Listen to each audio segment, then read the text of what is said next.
Assalamualaikum warahmatullahi wabarakatuh.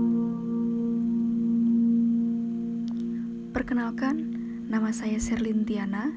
Saya mahasiswi dari Fakultas Syariah Prodi Hukum Tata Negara 2019, Lokal A, UIN Antasari, Banjarmasin. Meneladani sikap dan sistem politik Islam di masa Nabi Shallallahu Alaihi Wasallam.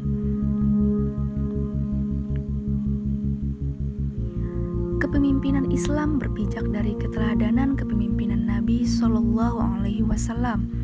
Selama dalam pemerintahannya selaku pemimpin negara, Nabi berpijak pada prinsip-prinsip pemerintahan melalui konstitusi Piagam Madinah.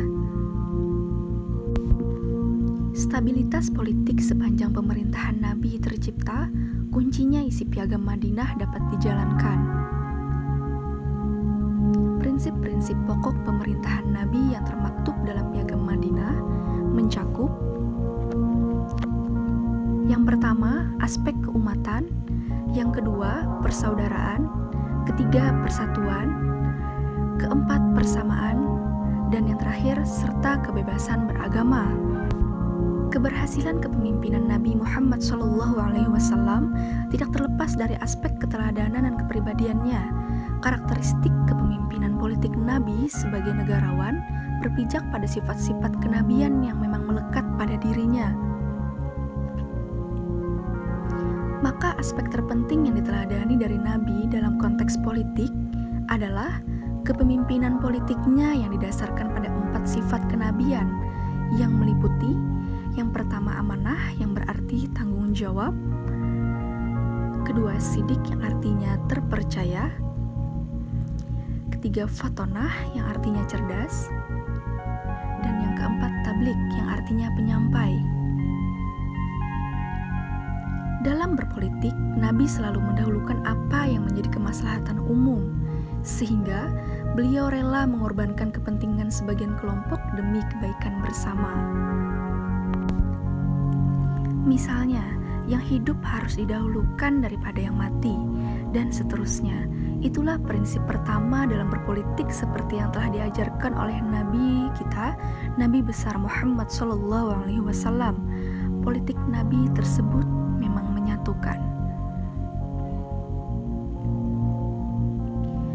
Hal ini seperti yang beliau lakukan pada suku Aus dan Khazraj, ataupun pada kalangan Muhajirin dan Ansor, serta hal itu seperti yang terjadi pada perjanjian Hudaybiyah.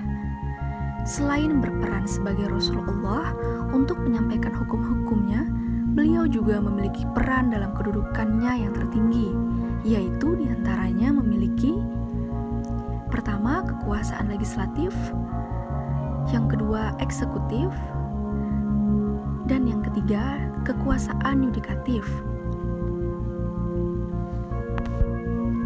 Sistem pemerintahan Rasulullah SAW adalah sistem pemerintahan dengan corak teodemokratis. Apa itu teodemokratis?